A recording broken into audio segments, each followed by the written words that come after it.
Good morning, good afternoon, and good evening to everyone wherever you are. My name is Sekai Solomon Kampala Chapulanyi, and today I will be talking about the late retired Major John Kasora's book, Betrayed by My Leader. Betrayed by My Leader takes us through the late retired Major John Kasora's life in the Bush War and how his leader, Yoweri Kaguta Museveni, betrayed his principles over time. In this book, we get to see that Yoweri Kaguta Museveni, who once stood for unity for all peoples in Uganda, justice for all, and human rights, came to be the one thing that he preached against. What once began as a revolution for democracy has now become a dynasty built on lies, conspiracy, and deception. And what once was meant to be a government built by the people for the people has now become one man's family business. We dive into the late retired Major John Kasora's book, an expose of Museveni and who he truly is. In the beginning, Museveni sounded like hope, a young intellectual man, a man who promised to unite all our tribes and restore dignity to the Ugandan people. But even in those early days, beneath all the slogans and the sharp speeches, the author saw something darker, an obsession with control. Loyalty mattered more to Museveni than courage. Obedience mattered more than the truth.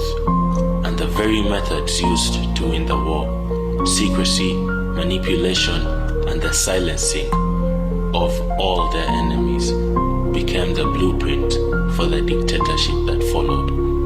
He became the very thing he swore to destroy. When Museveni came into power in 1986, Ugandans celebrated. They thought that the tyranny was over. Songs of freedom filled the air, but the honeymoon was very short-lived. Shortly after, all political opponents to Museveni either disappeared or were incarcerated. Let's speak facts. Museveni abolished political parties. He abolished political parties and replaced them with a movement system, a one-man structure that demanded loyalty over political freedom and demanded loyalty over the love for your people.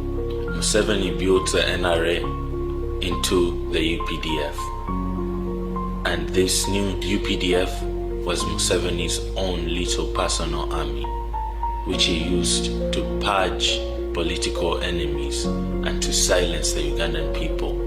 Anyone that came up to say anything against Museveni was immediately silenced.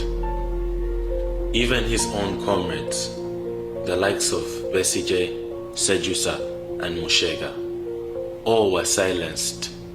Some were exiled, jailed, and some were even killed. All of these among others.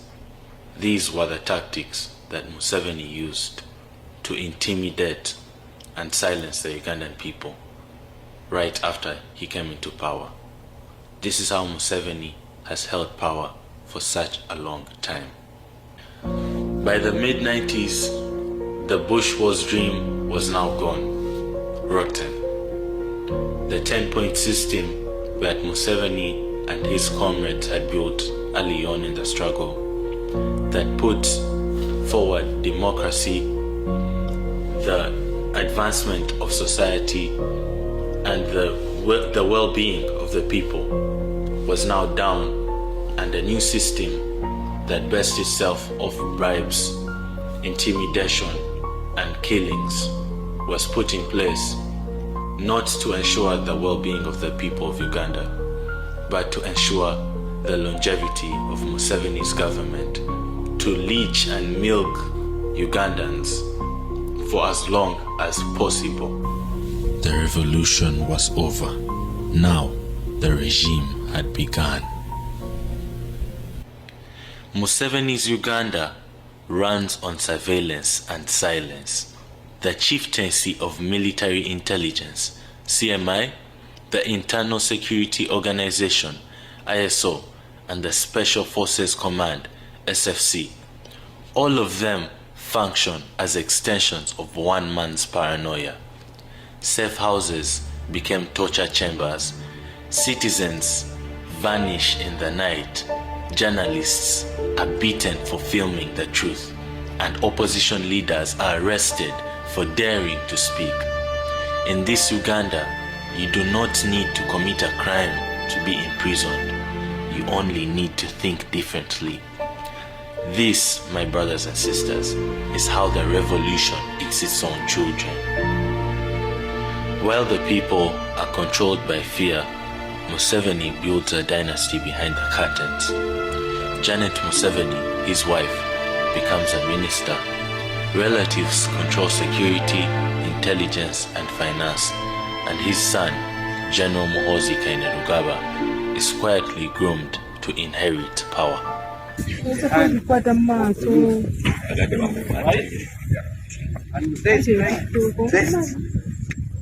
sure those people are not in this country.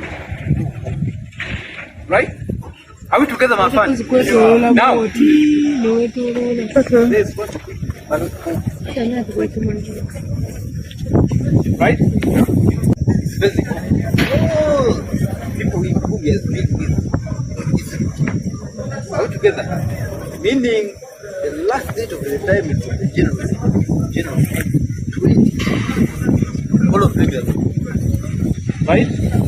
Now 2028, we shall identify officers which we are doing now. Where the regions where they come from, what is called MK project. MK what? Project. MK project. Go against it. I am telling you, we shall crush you. We shall do what? Yeah, we shall crush you. I am not a Munyankole, I have never been a Munyankole. My mother is a Mutoro. Sawa. But to be who I am right now, I was tell by Munyankole, I became a Koporo by Munyankole. I became a Usumiten by Munyankole. I became a PC by Munyankole. I became a lieutenant by Munyankole. I am here in Libertown by Munyankole. Yes, sir. So there is no way whatsoever that I can betray you. Right? So you have become an officer. I'm telling you this bitter message. I'm telling you what? A very bitter message that you accepted. That Muzee comes, he finished 2026, he comes, he hands over in 31, give us the blessing, then the MK project takes what? And if you want to enjoy this time, I'm telling you, if you want to enjoy this time, you must vote. Are we together? I campaign? Yes. This is not a conspiracy, it's a fact. Uganda, once a republic, has become a royal estate. Our forefathers fought against a monarchy, and they were lied to and manipulated into crowning a new royal family. But this time, the royal family is wearing military uniforms. In the book, we see the author talk about how the constitution has been manipulated. In 1995, when Ugandans believed in a new dawn, a constitution with term limits and age limits. But when those limits threatened Museveni's rule, he shredded them. In 2005, he removed term limits. And in 2017, I'm sure most of us have seen, and most of us were there during that time, when the age limit was abused and the age limit was removed in 2017. The author does not mourn for himself, but for a generation of people that have been deceived. The same guns that have freed Uganda are now turned on Ugandans. The same flag that symbolizes unity now flies over fear. He writes, "We replace the gun with the same gun pointed at us." That line defines Uganda today and the position we're in as a country.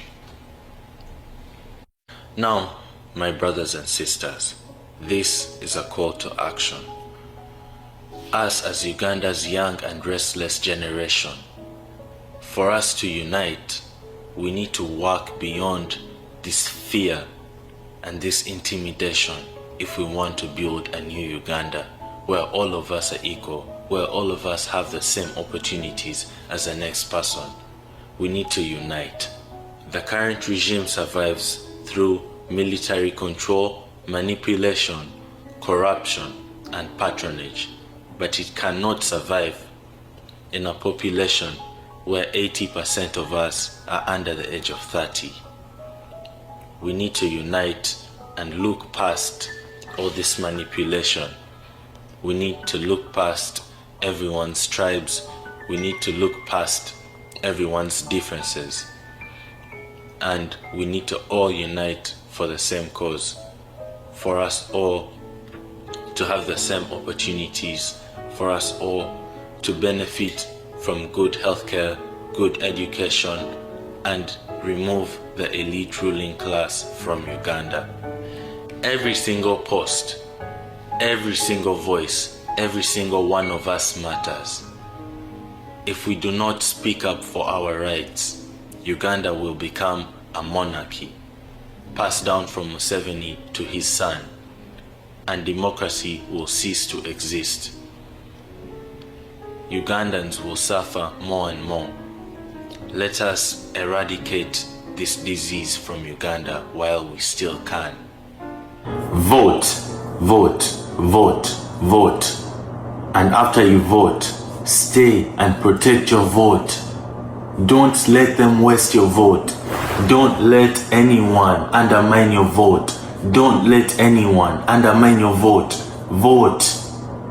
Vote, vote, vote, vote, vote. And make sure that your candidate is respected. Make sure your vote is respected. Stay there and make sure that no one is undermining your life. You have one life. Use it well. Thank you very much.